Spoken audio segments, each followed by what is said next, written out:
Cut money নেওয়ার অভাবনীয় একটা পন্থা আবিষ্কার করলো তৃণমূল কংগ্রেস আশ্রিত বেশ কিছু কর্মী এবং পুরসভার কর্মীরা। এবং এর আগে আপনারা যা যা কাটমানি, চুরি, দুর্নীতি সবকিছু শুনেছেন, তা থেকে একেবারেই সম্পূর্ণ একটা আলাদা, এবং যেটা শুনলে আপনারা বুঝতেও পারবেন না যে এইভাবেও কাটমানি আদায় করা যায়। সেটা হচ্ছে, আপনারা জানেন যে কার্তিক পুজো শুরু হতে চলেছে, আমি ডেটটা ঠিক জানি না। সেই কার্তিক পুজো উপলক্ষে বাড়ি বাড়ি কার্তিক ফেলা হচ্ছে পুরসভার তরফ থেকে।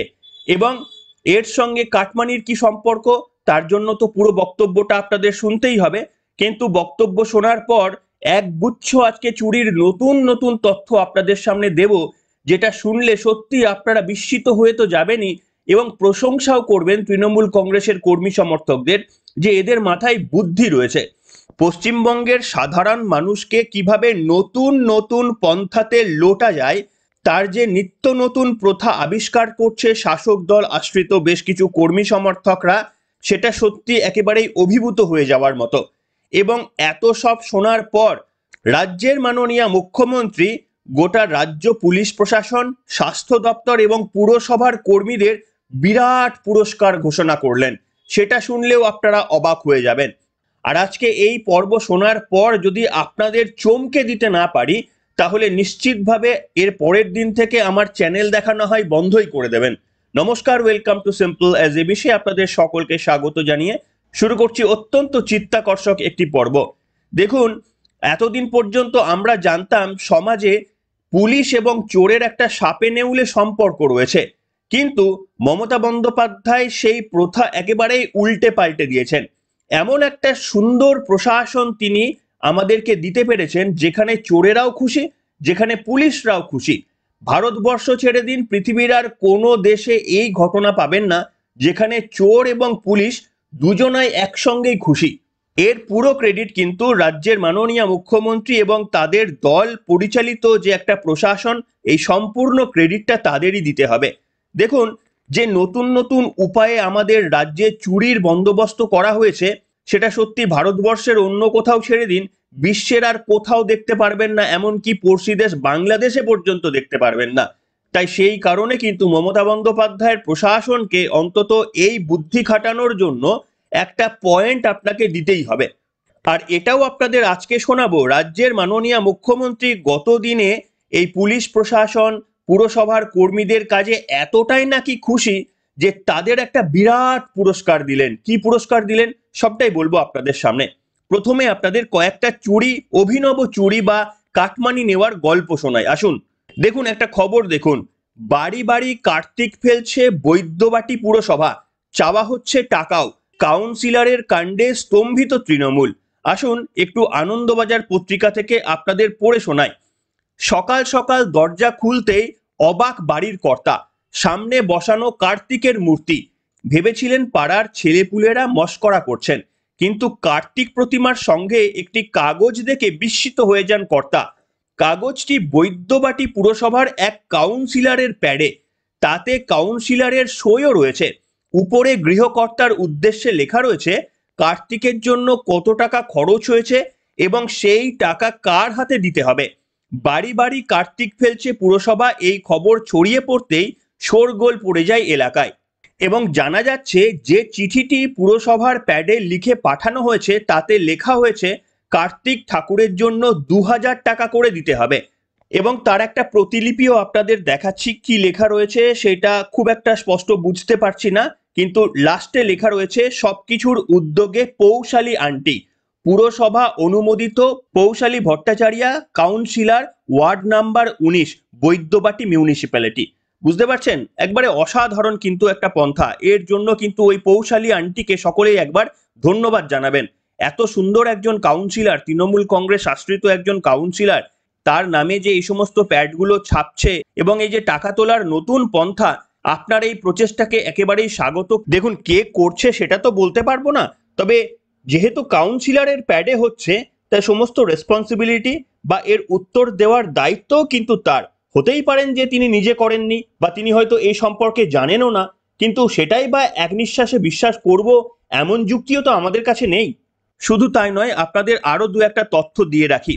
দেখুন, এই যে আরজি কর আন্দোলন হয়ে গেল, আরজি কর আন্দোলনটা ডাক্তারদের, জুনিয়র ডাক্তারদের ভুল আন্দোলনের ফলে একেবারেই মুখ থুবড়ে গিয়ে পড়লো। এদৎ সত্ত্বেও কি রাজ্য প্রশাসন কোনো রকমেরই ব্যবস্থা নিয়েছে? তারা কি কোনো সতর্ক হয়েছে? সতর্ক তো হয়নি, উপরন্তু তারা যেটা করেছে সেটাতে আপনারা বিস্মিত হয়ে যাবেন। গতদিনে শুভেন্দু অধিকারী একটি বিস্ফোরক তথ্য তার এক্স হ্যান্ডেলে প্রকাশ করেছিলেন। আসুন দেখাই আপনাদের। শুভেন্দু অধিকারী তার এক্স হ্যান্ডেলে লিখেছিলেন যে অভয়ার জন্য ন্যায় বিচার নাকি তৃণমূলের টাকা তোলার ব্যবস্থা। কেন না, আপনারা জানেন জুনিয়র ডাক্তারদের আন্দোলনের অন্যতম বিষয় ছিল সমস্ত হাসপাতালে সিসিটিভি ক্যামেরা বসাতে হবে।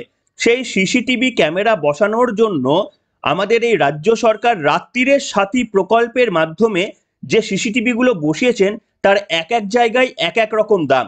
কিরকম? শুভেন্দু অধিকারীর তথ্য অনুযায়ী ঝাড়গ্রাম সরকারি মেডিকেল কলেজ এবং হাসপাতাল, সেখানে সিসিটিভি ইনস্টল করা হবে 195টি, যার মোট দাম নাকি 3,22,52,923 টাকা। ভাবুন একবার, অর্থাৎ প্রত্যেকটি সিসিটিভি বসাতে খরচা হয়েছে 1,65,400 টাকা।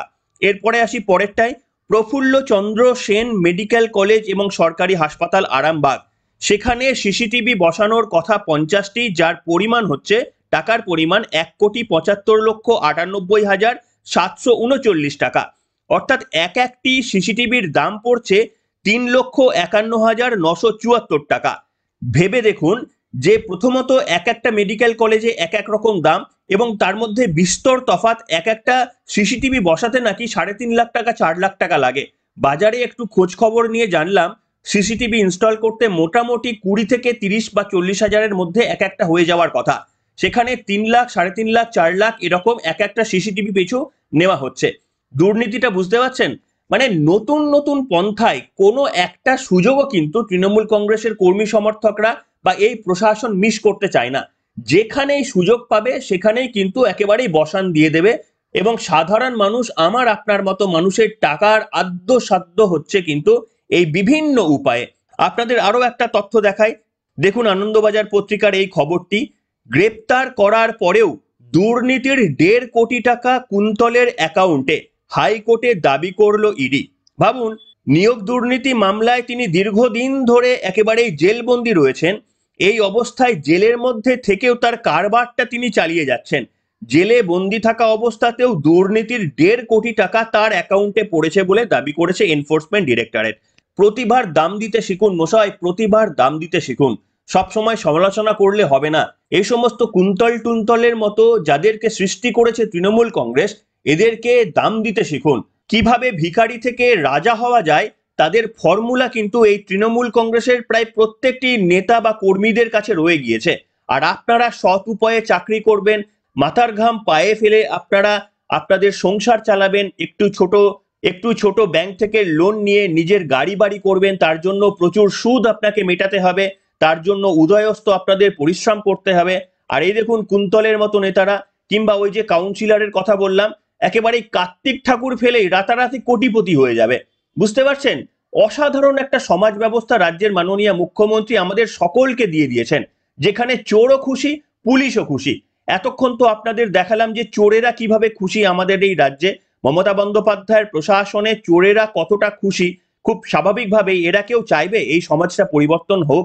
কেউ কি এরা চাইবেন যে বিজেপি বা অন্য রাজনৈতিক দল মমতা বন্দ্যোপাধ্যায়কে সরিয়ে ক্ষমতায় আসুক? এটা তো কেউই চাইবে না। এত সুন্দর রোজগারের ব্যবস্থা যে প্রশাসন করে দিয়েছে, সেই রোজগারটাকে কে ফেলে দিতে পারেন বলুন তো? যাই হোক, তবে এবার আপনাদের পুলিশের যেহেতু কথা বললাম, পুলিশ কিভাবে খুশি সেটা আপনাদের বলবো। এমনিতেই জানেন যে পুলিশ কিভাবে খুশি সেটা তো আপনারা বিভিন্ন উপায়ে দেখে থেকেছেন। আমি আর নতুন করে কিছু বলে কন্ট্রোভার্সি তৈরি করতে চাইছি না। পশ্চিমবঙ্গের প্রত্যেকটা মানুষের মনের মধ্যে অন্তত একটা ভালো স্মৃতি বা ভালো ছবি পুলিশের সম্পর্কে আমাদের ইতিমধ্যেই রয়েছে। তবে এবার আপনাদের দেখাবো যে এই যে পুলিশ প্রশাসন কিংবা এই যে পুরসভার একজন কাউন্সিলর, তারা নাকি এতটাই ভালো কাজ করছে, রাজ্যের মাননীয় মুখ্যমন্ত্রী তাদের পারফরমেন্সে নাকি এতটাই খুশি যে গত দিনে মুখ্যমন্ত্রী একটি প্রশাসনিক সভা থেকে এতটাই খুশি হয়ে গেলেন যে তাদেরকে 15 দিনের ছুটি অ্যালাউ করে দিলেন। হ্যাঁ সত্যি, 1 2 দিন নয়, 15 দিনের ছুটি অ্যালাউ করলেন রাজ্যের মাননীয় মুখ্যমন্ত্রী। বক্তব্যটা শোনাবো। মুখ্যমন্ত্রী বললেন যে এই যে আমাদের দুর্গাপুজো, কালী পুজো, জগদ্ধাত্রী পুজো, এত সব পুজো চলে গেল, পুলিশ প্রশাসন, স্বাস্থ্যকর্মী, পুরসভার কর্মীরা উদয়ন্ত পরিশ্রম করলেন, এই পরিশ্রমের তারা দাম পাবেন না? আপনারা যখন ঠাকুর দেখতে বেরিয়েছিলেন তখন পুলিশরা পাহারা দিচ্ছিল, তাহলে তো তাদেরকে একটা দাম দিতেই হবে। কি সেই দাম? না এতদিন পর্যন্ত নাকি তারা 10 দিনের ছুটি পেতেন পুজো মিটে যাওয়ার পর, এবার থেকে সেই ছুটিটা এক ধাক্কায় মুখ্যমন্ত্রী 15 দিন করে দিলেন, অর্থাৎ অর্ধেক মাস ছুটি করে দিলেন। কাদের? স্বাস্থ্যকর্মীদের, পুলিশ কর্মীদের, পুরসভার কর্মীদের এবং ফায়ার ব্রিগেড কর্মীদের। একেবারেই আধ মাস ছুটি করে দিলেন এক ধাক্কায়। রাজ্যে যা হচ্ছে হোক, রাজ্য চলুক না চলুক কিচ্ছু এসে যায় না, ওদেরকে খুশি করাটা প্রয়োজন, তার কারণ ভোটের কাজে ওরাই লাগে, তাই ওদেরকে খুশি করতে হবে। তাই আপনাদের বললাম না, আমাদের এই রাজ্যে চোরও খুশি, পুলিশও খুশি, এমন একটা রাজ্য আপনি আর দ্বিতীয়টি খুঁজে পাবেন না। আসুন মমতা বন্দ্যোপাধ্যায় কি বলেছিলেন এই সম্পর্কে শোনাবো আপনাদের। মিডিয়াকেও অনুরোধ করব, কখনো কোনো ছোটোখাটো ভুল হয়ে গেল নিশ্চয়ই আপনারা মিডিয়া ট্রায়াল করে গালাগালি দেবেন, কিন্তু প্লিজ মনে রাখবেন যে কাজটা যারা করে, আমরা যখন ঘুমাই তারা কিন্তু পাহারা দেয়, তাদের পরিবারের সাথে তারা সময় দিতে পারে না। আমাদের ভাইফোঁটা থাকে, ওদের থাকে না। আমাদের কালী পুজো থাকে, ওদের থাকে না। আমাদের ছুটি থাকে, ওদের থাকে না। অনেক কষ্ট করে ওদের জীবন চালাতে হয়।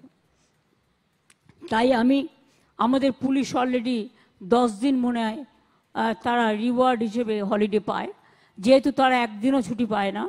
আমি এটাকে বাড়িয়ে 15 দিন করতে বলবো, এবং বিশেষ করে ফায়ার ব্রিগেডটাকেও এর মধ্যে ইনক্লুড করতে বলবো, and municipal workers and health worker also. তাতে কি হবে, যে যারা কাজ করে continuous 24 hours, they must get their minimum respect, এবং মানুষও জানবে। আমি এটুকু বলে। শুনলেন বন্ধুরা, তাহলে বলুন তো কেন পুলিশ প্রশাসন খুশি হবে না? আপনাদের একটা তথ্য দিয়ে রাখি, আপনারা হয়তো অনেকেই বলবেন যে সত্যি তো পুলিশ প্রশাসন দিনের পর দিন জেগেছেন, রাতের পর রাত জেগেছেন, পুজোর সময় তারা সত্যি অক্লান্ত ডিউটি দিয়েছেন, এ কথা তো অনস্বীকার্য। কিন্তু আমার ব্যক্তিগতভাবে জানা নেই যে প্রত্যেকটি পুলিশ তারা কি প্রত্যেক দিন অফিসে এসেছিলেন, নাকি তারা রোটেশন ওয়াইজ কাজ করেছিলেন, এই তথ্য প্রথমত আমার জানা নেই। আর দ্বিতীয়টি যেটা আপনাদের বলতে চাইবো, দেখুন আপনারা জানেন যে আমি একজন আইটি সেক্টরের কর্মী, আমাদেরও কিন্তু এই দুর্গাপুজো বলুন বা যে কোনো পুজোতেই বলুন, আমরাও ছুটি চাইলেই যে পাবো এমনটা নয়। এমনকি আমাদের অফিসে বা যে কোনো আইটি সেক্টরের অফিসে, সেখানে যারা এমপ্লয়িরা রয়েছেন দুর্গাপুজোর মধ্যেও তাদের কাজ করতে হয়। তবে হ্যাঁ, আমাদের জন্য ওই 15 দিনের ছুটির অ্যালটমেন্ট থাকে না, বরঞ্চ একটা অ্যাপ্রিসিয়েশন মেল আমরা পেতে পারি, বা হয়তো যখন অ্যাপ্রেজাল হয় অ্যাপ্রেজালে তার এফেক্ট পড়তে পারে, কিন্তু এর বেশি কিছু নয়। ছুটি তো ভুলেই যান, এক্সট্রা ছুটির কোনো ব্যাপার নয়। অর্থাৎ আমি এটাই বলার চেষ্টা করলাম যে শুধুমাত্রই পুলিশ প্রশাসন কাজ করছে সমাজে আর বাকি সকলে বসে রয়েছে, এমনটা তো নয়। রাজ্যে গিয়ে সকলেই পুজো দেখতে যাচ্ছেন, তার মানে এই নয় যে তারা দিনের বেলায় কাজ করেননি। তাই মমতা বন্দ্যোপাধ্যায় গদগদ হয়ে পুলিশ প্রশাসনের যে আকণ্ঠ প্রশংসা করলেন, এই প্রশংসাটা কি পশ্চিমবঙ্গের মানুষ আমরাও করতে পারবো? রাজ্যের এই যে চুরি দুর্নীতির কথা ছেড়েই দিলাম, যেগুলো একটা আমাদের রাজ্য পুলিশ ধরতে পারে না, এমনকি এই যে নারী নির্যাতনের মতো ভয়ঙ্কর ঘটনা দিনের পর দিন ঘটছে, যেখানে পুলিশ প্রশাসন দোষীদের ধরার কথা ছেড়ে দিন, দোষীদের গার্ড করার চেষ্টা করছে, এহেন পুলিশ প্রশাসনের কাজে মমতা বন্দ্যোপাধ্যায়ের মতো রাজনৈতিকবিদ খুশি হবেন না তো কে খুশি হবেন? তাই সেই কারণেই খুব সঠিকভাবে একেবারে আধ মাস 15 দিন ছুটি দিয়ে দিলেন, কারণ এতটাই সন্তুষ্ট হয়ে গিয়েছেন মমতা বন্দ্যোপাধ্যায়।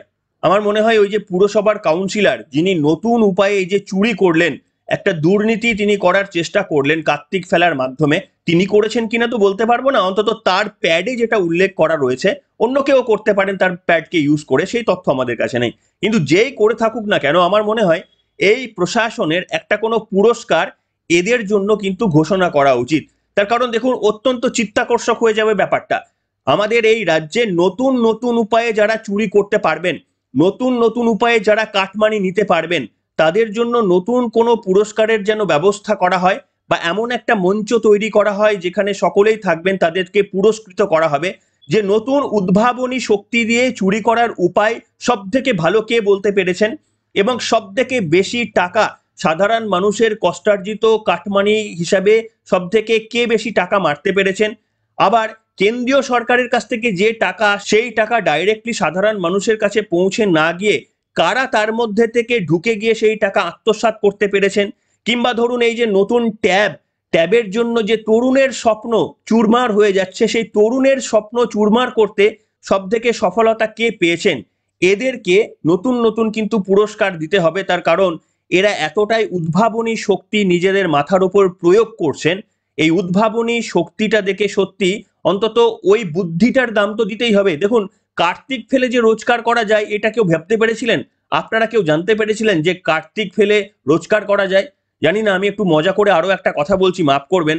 হয়তো দেখবেন এর পরের দিন এরকমও হতে পারে যে তারের মধ্যে জাঙ্গিয়া শুকাচ্ছে, সেইটা হয়তো কেউ নিয়ে চলে গেল, চলে গিয়ে আপনাকে ফোন করে বলল যে আপনি বাথরুমে ঢুকেছেন, আপনার জাঙ্গিয়াটা আমি নিয়ে চলে গেছি, 500 টাকা দিন, না হলে জাঙ্গিয়াটা ফেরত দেবো না।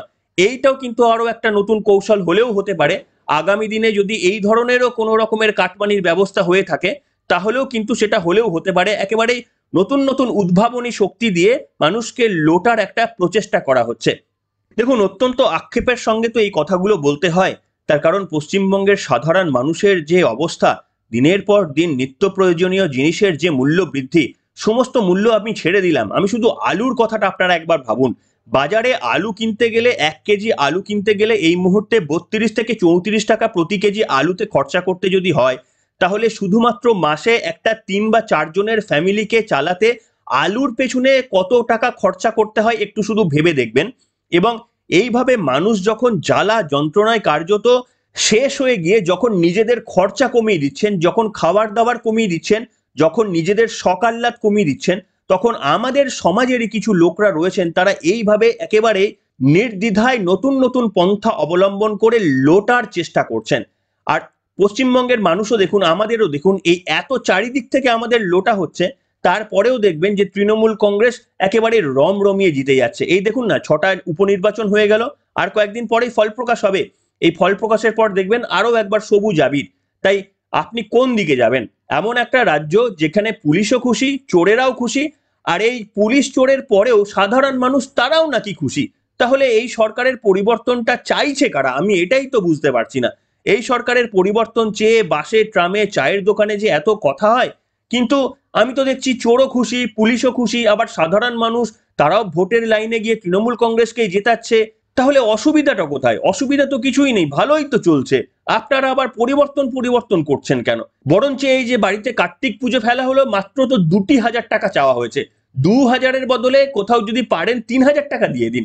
আপনাদের মতো এত উদার মনের মানুষ যেখানে থাকে, যে রাজ্যে আপনাদের মতো এত উদার মনের মানুষ থাকে, আপনাদের সন্তানদের চাকরি চুরি হয়ে যাক, আপনাদের নিজেদের ব্যাংকের টাকা জালিয়াতি হয়ে যাক, আপনাদের বাড়ির ছাত্রছাত্রীদের ট্যাবের টাকা চুরি হয়ে যাক, আপনারা হাসপাতালে গিয়ে ভর্তি হলে বেড না পান, কিংবা ইনজেকশনের মধ্যে ময়লা বা অন্যান্য ভাইরাস আপনাদের মধ্যে দিয়ে ইনজেক্ট করে দেওয়া হোক, যা কিছুই হয়ে যাক, আপনাদের কিচ্ছু এসে যায় না, কারোর কিচ্ছু এসে যায় না।